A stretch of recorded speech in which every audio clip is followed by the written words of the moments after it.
Welcome to Big Blend Radio with your hosts, Lisa and Nancy, editors of BigBlendMagazine.com.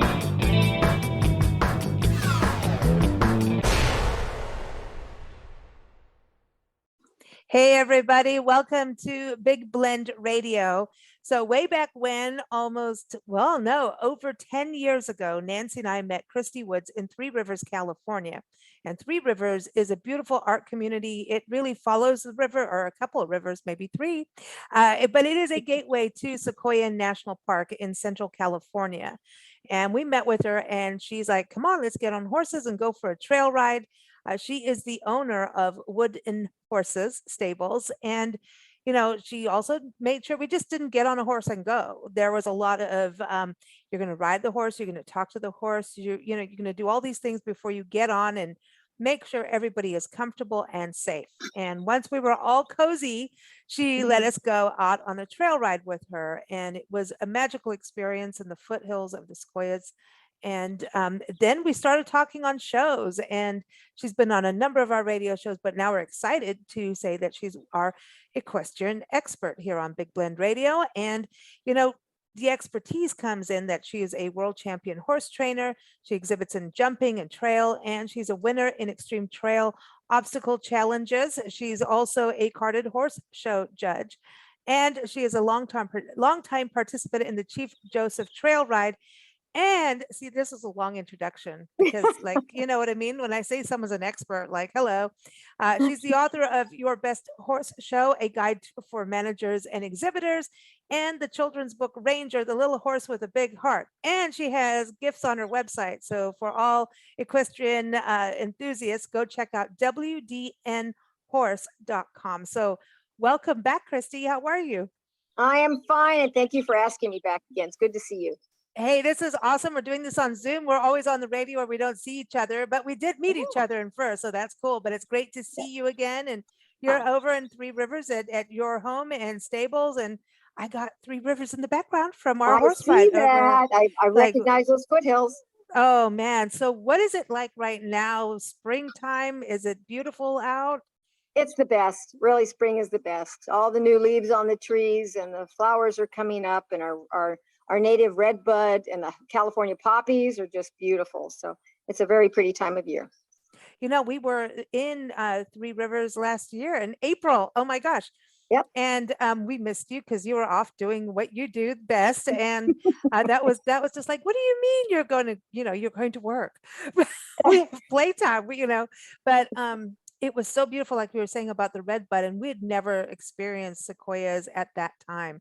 We've always done summer and fall. We've been in winter, but we had never seen that part of it. We'd been like in March, but we just missed that redbud season, and it's beautiful, but summer is awesome. I think it's 4 seasons, right? And Three Rivers, it's a little gentle for you, like compared to. Yes. And our winters are more gentle as well compared to the rest of the country. We don't have tons and tons of snow right here in Three Rivers, but we do up in the park. And of course, our life depends on all that snowpack in the wintertime. So we like seeing the white snow up in the mountains at Sequoia National Park. So are you able to do trail rides year round?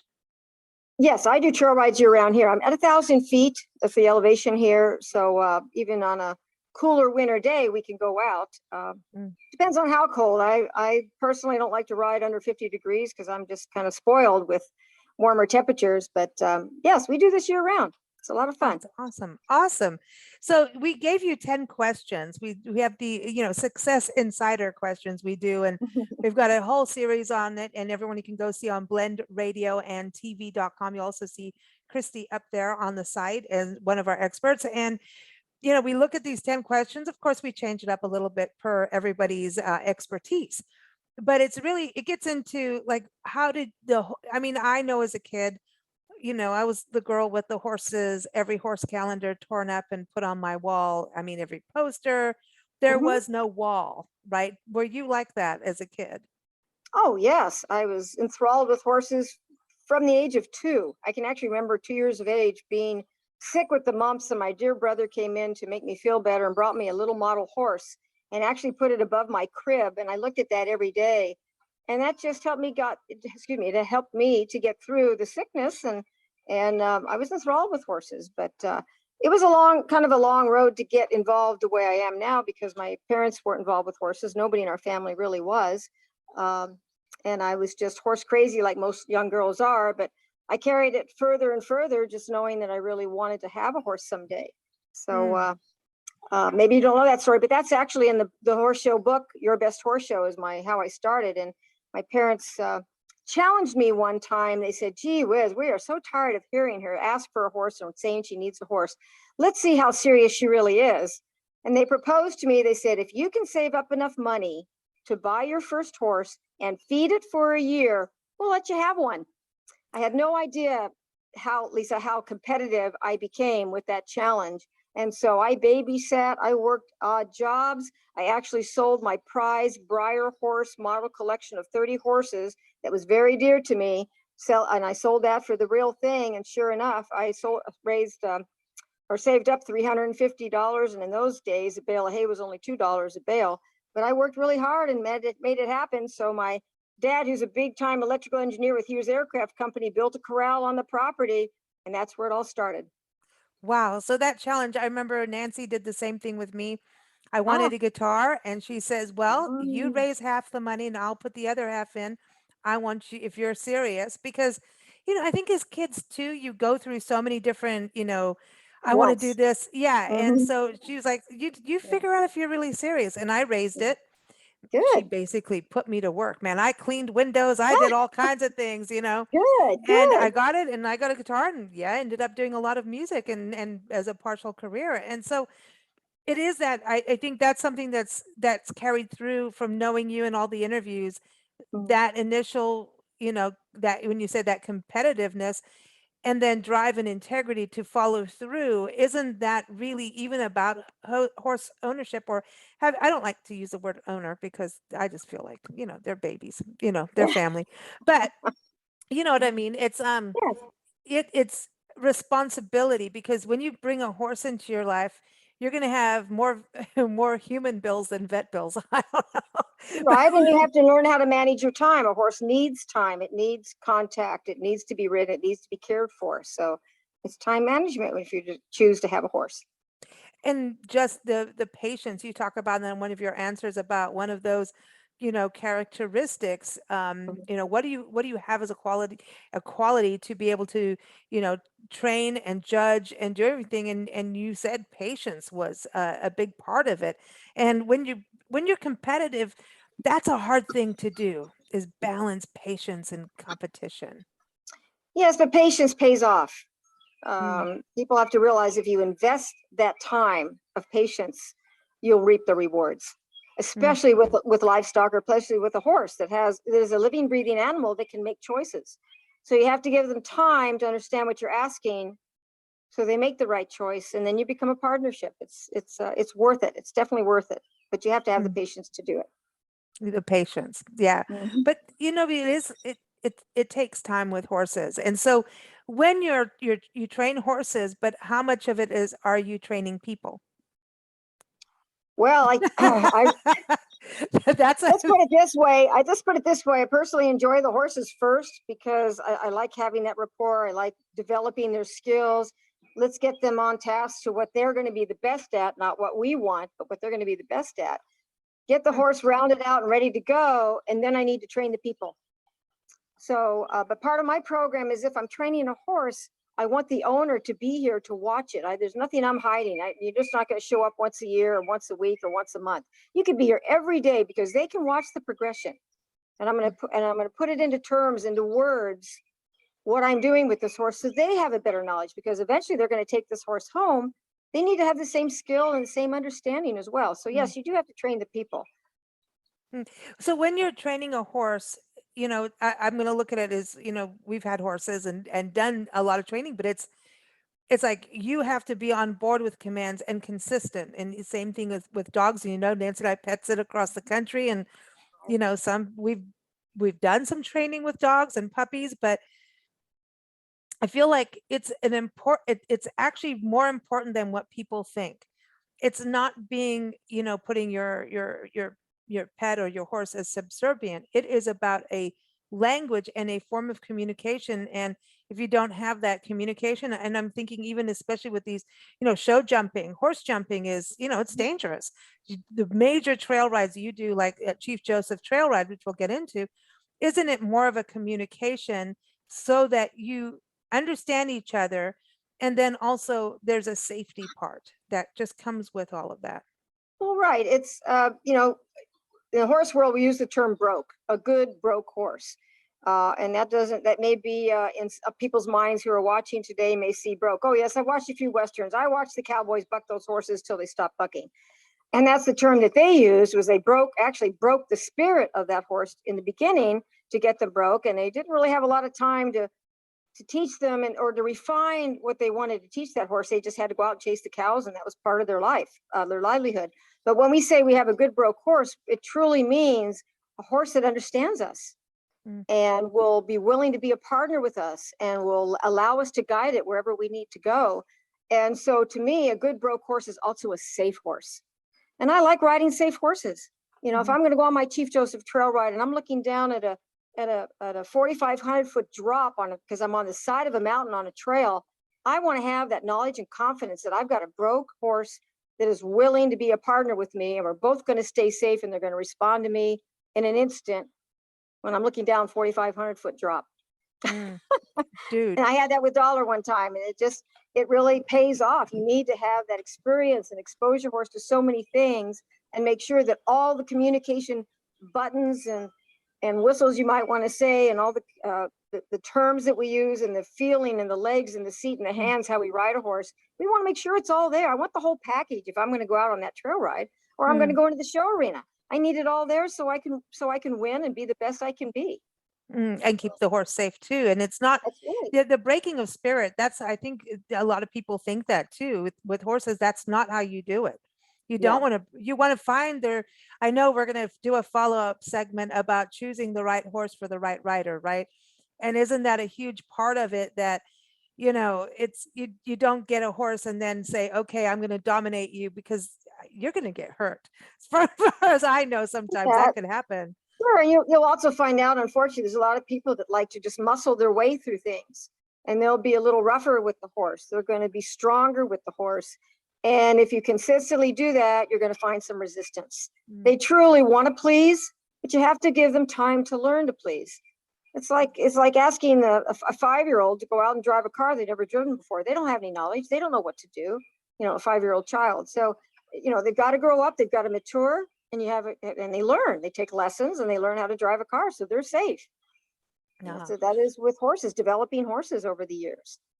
So who is your ideal client? I know that was one of the questions. Like, I know trail rides, I know you deal with mostly, there's a certain age group now that you're working with mostly, because it's, I know a lot of people that put off horse riding and trail rides and learning how to do something they've always wanted to do. I mean, look at how many moms maybe had a horse when they were kids or started training, and then career comes in, babies come in, marriage, and then you get to that point where, it's my time now. I think women have a few, how cats have 9 lives?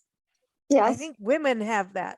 Like, I think they do too. I have a lot of adult ladies that have gotten their children, not necessarily grown and gone, but grown and self-sufficient. And this has been a desire of their heart, is to learn how to ride or to have a horse. And so the adult ladies are a lot of fun. I really enjoy them probably the most. But the ideal client is, if someone brings me a horse that they want trained, the ideal client lets me have kind of carte blanche to find out what the horse is the best at. Now we can look ahead, and there's different types of horses to buy for, let's say, the English jumping, or for the Western riding or ranch riding, or even trail riding. So there's different conformations, dispositions, and bloodlines and training that goes into all of that. And I help people find the right horse by joining them in that search. But the ideal client will bring me a 2 or 3-year-old and say, I really want to show this horse. Can you find out what he's the best at? And it's nice not to have any pressure saying, I have to have this horse trained in 30 days. Actually, I don't take horses like that. I don't want to be under certain restraints, time restraints. And you need to have that patience again, and the consistency to have a solid foundation on a horse, and then we can go from there. What about fear? Horse riding is scary, and then you get used to it, and you are dealing with an animal that you could get yourself in trouble, but there's a fear thing sometimes that us humans have. And I think in general, in our own careers and businesses, you get that nerve. It's like a musician. If you don't get any kind of feeling before you get on stage, sometimes they say, well, you've kind of lost your excitement, and then some people are just so seasoned, everybody's different, right? Let me ask you a question. Before you go on stage, before you even walk into that auditorium, you're prepared. Yeah, you have to prepare.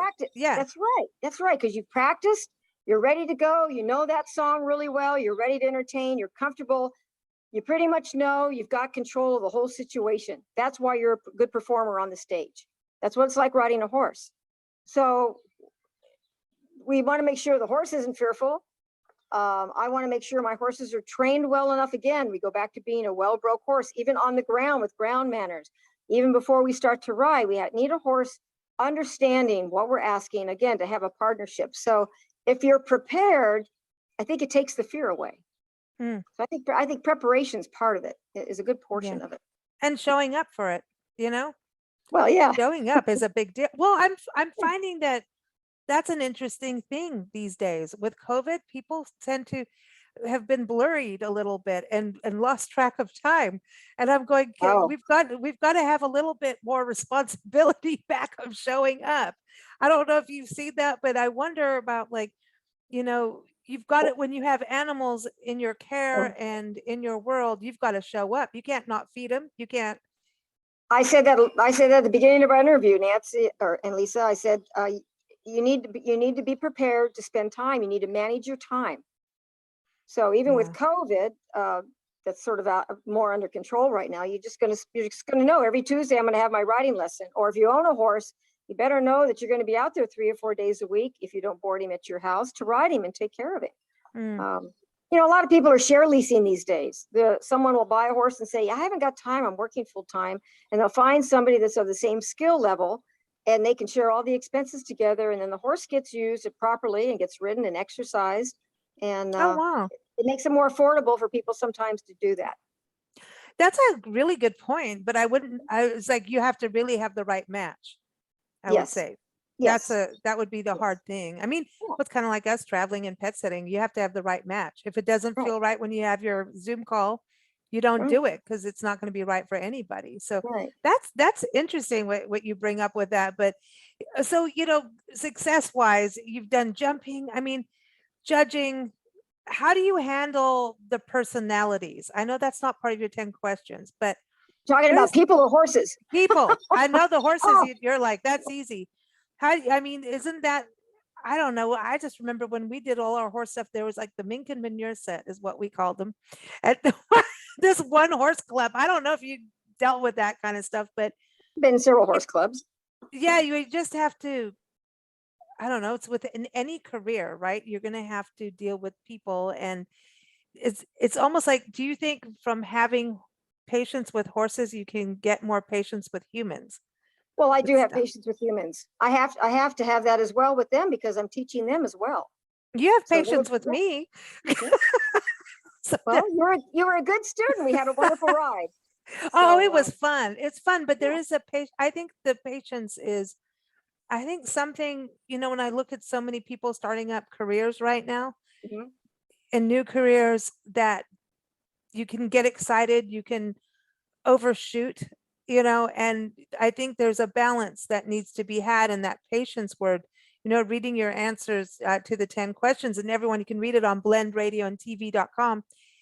Really, that word patience really stuck out from everything, because there is that, with animal and human connection is patience. With business, you have to, you can't expect everything in one day, and you don't want it. Well, the patience also pays off, because you have to understand the animal. You have to understand what we're dealing with. We're dealing with a horse who, in the natural realm of everything, billions of years ago, was really a wild being, and they had senses that kept them safe and kept them alive. So they're a reactive animal, and they need to be, because they realize that everything out there is going to eat them for lunch. They are a prey animal. So their senses are highlighted or more on alert. So you have to actually know what you're working with. You know, you've got to know the strings of your guitar. You need to know what sound each string makes. So you need to know how a horse is going to react in a natural setting, in a herd situation. And you have to understand them and be able to keep yourself safe in harm's way sometimes when there is a reaction. But understand also how to give confidence back to that horse during that reaction. And again, partnership. And not panicking, and not all of a sudden having the fear come into you. You know, I try to tell my students, change your fear into determination. Don't worry about what might have spooked that horse. Go, oh my gosh, you spooked. Oh my gosh, it's all right. I'm gonna console that animal. I'm gonna put some pressure on him from my legs or my reins, guide that horse back to being safe and calm again, and get his brain back focused. So I'm determined to get that done. So there's no room for fear. See, I like this. I like this. Now, okay, dealing with people and everything, what have you changed personally through your career? I mean, now you start getting into this career. I mean, you've obviously excelled.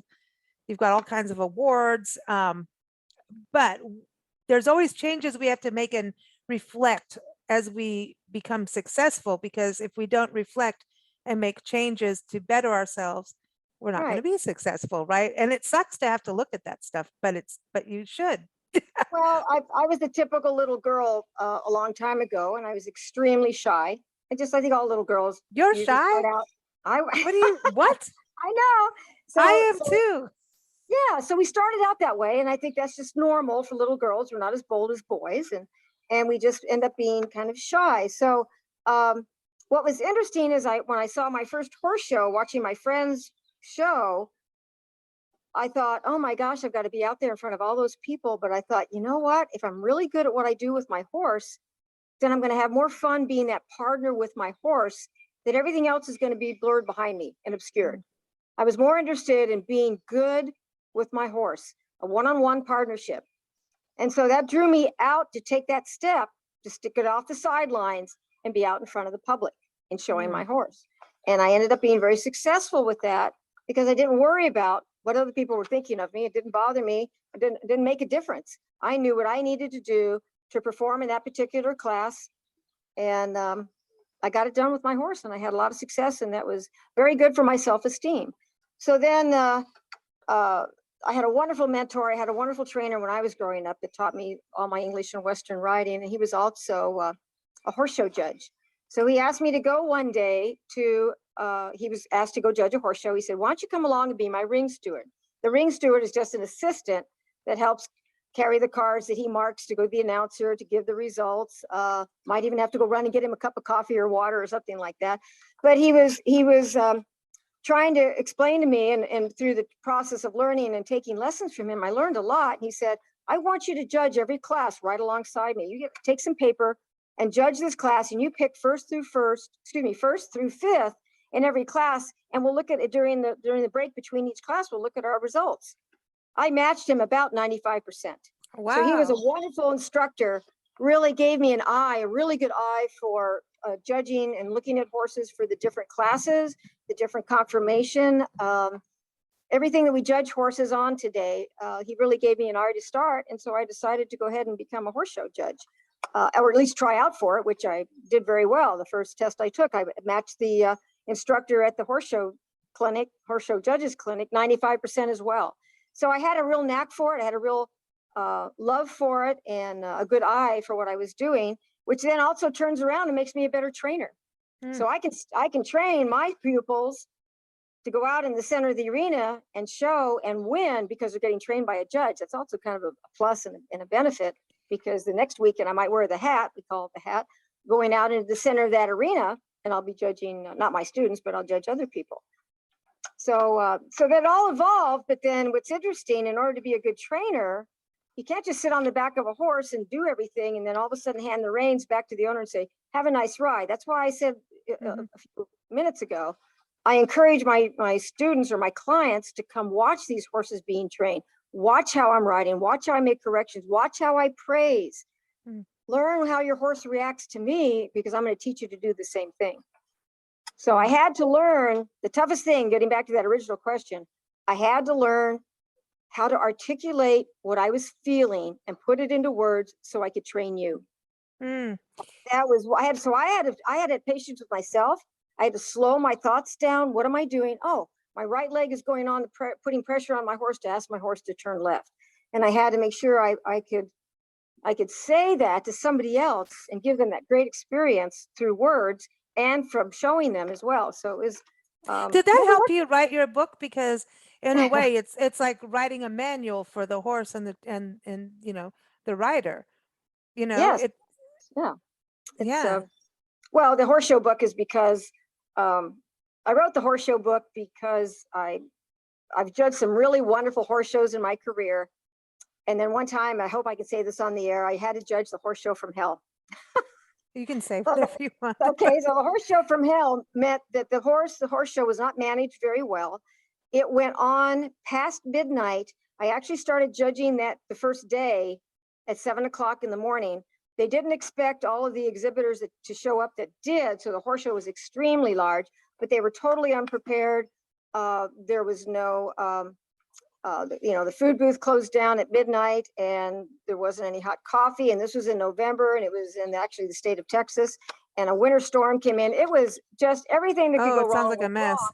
But that horse show didn't get over until 6 a.m. the next morning. So that's 23 hours I had to stand in that arena because the show was so poorly managed. So I came home and I decided, you know what, I need to write a book. I need to write a book to help people manage better and get more help and get more members in the club to come in and support this and do that and try to prevent these things that can happen. And if they do happen, this is how you take care of it. So that's what inspired that book. Well, that's good because I think, those events, I know, just like doing street fairs, you do the parades, you've been on the Rose Bowl parade and, that stuff is high energy and you're dealing with horses. So that balance and that patience, you don't want to freak out. All I know is one of my first lessons I learned from riding a horse is if you freak out, your horse is going to react to you freaking out. If it's not trained, and you're, right. I had a horse that was abused and, she was beaten up with a polo stick in her stable and by the owner. And so it was a lot of carrots and a lot of love. But if I got nervous about something, it would reflect back to her. So I had to learn to reel that back in. And I think it's when things go wrong with horse shows and all that, that's what I talked about, the mink and the manure set who aren't looking at the real details. I think that that can affect the horses in the end too. So I think that's good that you wrote that. But let's talk about more of the, shows from hell. What about pet peeves in the industry? Oh, I don't have too many. I pretty much roll with a few things that go along. I think there's one when you asked me that question is that we would hope that people would be ethical in what they do. And we have to bring ethics into it, especially as a horse show judge. We need to be ethical and not visit with our friends over the railing when I'm wearing the hat that day. That's my job, is to be the judge that day. So we don't sit there and talk about how we're going to have s'mores tomorrow night over the campfire at my house. We're not going to talk about things like that. It's ethical. You want to be a good representation of the breed that you're judging. And there's also some things going on in the horse industry of people still breeding horses that actually can carry certain diseases. And they are still breeding these horses that have that problem because it creates bigger and better muscles. Let's just put it that way on horses. And some people want that bigger muscle through that avenue, then breeding a truly good horse for it and developing it with hard work. So that's the only pet peeves I have, is because there's no point in actually creating an animal that is going to have a problem. That's the way I look at it, even in dogs, even with people. If I knew I had epilepsy or I would have to pass it on to a child, I wouldn't do that. I wouldn't give that child a lesser quality of life knowing that ahead of time. So that's just me. I don't want an animal to struggle. I don't want an animal to have to go through that. And I just, We've seen that. We've seen that with some of the breeding horses that ended up allergic to hay, and oh my goodness, well, and actual sand where their hooves were crumbling and had to be put down. uh, We had stables in South Africa and watched some of that, and it was mostly really in racehorses that we saw, like and they would retire them really early, and then because they wouldn't last. So I wonder if that's kind of similar. And oh, they didn't look I at the don't know. racehorse industry today. We're racing, the Kentucky Derby has 3-year-olds. Sometimes 3-year-olds, even 4-year-olds, don't have their knees fully closed. The bones have not come together and closed. So you're racing a horse that's real vulnerable to breakdown because he's actually awfully young. So, So some things have to change a little bit for, yeah, I don't know if they're going to change that whole industry, but it's tough. I mean, they're riding actually long yearlings to get them started on the racetrack. So it's that's another can of worms, but yeah, that's another show. We could, I mean, that's the thing. And that's what I think is beautiful about what you do, is bring that language together, the horse and the human connecting, so that there is love and care. It's a very, it's such that relationship between a horse and a human. I mean, it was one of the best things in my life, and with all animals, honestly, and their family, so to me, they're all my babies. And as we pet sit, they're all my babies. That's it. I didn't have children, but I sure have like a map of over 100 pets, apparently. right. So, but it's really cool. But on closing, let's look at some fun stuff. All right. So you're going to go on a trail ride. You're going to take 3 people with you. So I loved your answers to this, because you made me look up people, and of course Chief Joseph, which you do the trail ride. And everyone, if you go on nationalparktraveling.com and type in Chief Joseph, you'll learn more about this epic. It's a 13-year progressive trail ride, only using Appaloosa horses through the Appaloosa Horse Association, and it follows the path of Chief Joseph and the Nez Perce. So this is an epic thing you do every year, and I'm glad it's back. But you, of course, want Chief Joseph. Of course. Yeah. Okay. Should I tell you my other 2 that I want to take with me? Yes. Okay. Number 1, honestly, be Ronald Reagan. What a humanitarian he was. He was a wonderful human being. And of course, he loved horses. He had his own horses. He had special horses in Santa Barbara at his ranch. And then he also had a special horse he rode in Washington, D.C.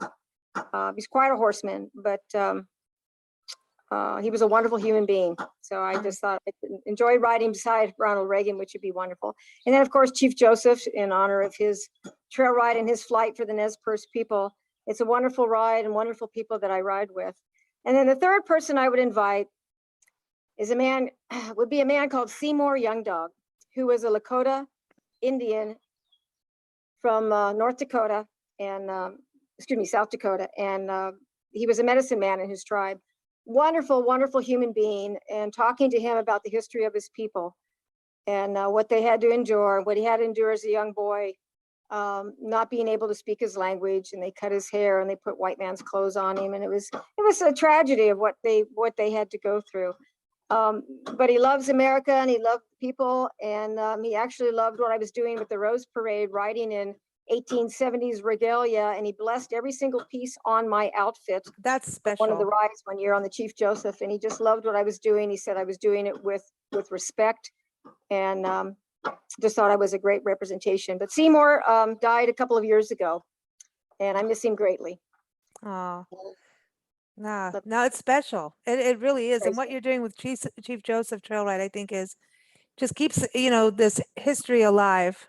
Keeps that torch going, and because we should not forget. No, and I do want to tell people that Christy is on her ranch, so you are hearing that is not horses being hoofed. That's not... we have a carpenter working, and there's birds in the background, and I have a little stream right in front of me, and the water's trickling by. And she's got all kinds. But I was just saying, they're not shoeing the horses. Don't worry.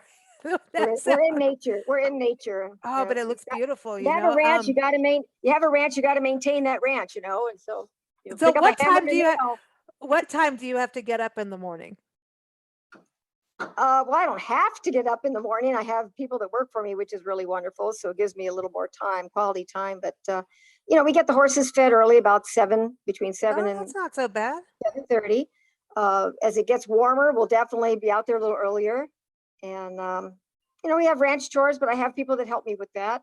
That's awesome. I'm not a big statured person, so I can't do a lot of lifting and things. So I have people that work for me, and that's really nice. And I start riding every day and have lessons scheduled and trail rides. People like you, we take guests out for trail rides. And then I have a couple more books I'd like to write, Lisa, but I don't know where I'm going to find the time. I need to hide myself away for a while. Well, the trail rides I think are great because number one, you really connect people to the horse, and I think there's a lot of people who wanted to connect with horses, and it's just, even if they don't get on the trail, there's a connection that they get to make. And so it's like that first step, and sometimes fulfilling a dream, that, I've put aside, or just really actually getting out into the country and breathing some fresh air. Damn it, everybody. That's the one thing, this whole COVID thing, comes and goes and whatever, but get outside and get some fresh air. Well, let me tell you, COVID didn't stop us. As a matter of fact, I think the government issued something that said if you're doing a sport outside and you have some distance with people, continue doing that sport. Well, if you're sitting on the back of a horse, the next person sitting next to you is going to be probably about 6 feet away. So we did the natural social distancing by riding horses. So we never stopped. Right. So that's awesome. That's awesome. I'm glad to hear that. Okay. In closing, people getting into the world of horses and, training and judging and showing, which, it's a lot of work, like you were saying. And of course we have to have patience, but what tip would you give someone getting started? Well, you need a good mentor. So your mentor could be an instructor that gives you riding lessons. Might be a barn manager if you go and volunteer at a barn to clean corrals just to be around horses. You find somebody that's willing to take you under their wing, show you the way, and then you've got to prove to them that you're worthy of it, and just see how your talent expands. So if you've got a good eye, or you've got good knowledge, or you've got the patience to train a horse, and there's just an awful lot. But also a college education helps. I didn't finish my BA degree, but I did have many years into the college degree, and I majored in business management. That was perfect. I had no idea really, or thought that I'd be doing horses full time. I know I was trying to go that direction, but I just wasn't sure. But business management was wonderful because you have to take care of everything. You've got to learn how to budget, how to market and promote yourself. You have to do sales. You've got to purchase equipment, feed, and other things for your business. You've got to organize schedule, and then you have to sell yourself. You've got to be your own PR person. So management is really was a good major for me. I fell right into that, and it helped me take care of my entire business all on my own. Wow, right on, girl. Yeah. The only outside people I do have a CPA who can channel the money in the right direction and take care of the taxes, and that's pretty much it. Yeah, and people lift things and hammer. That's it.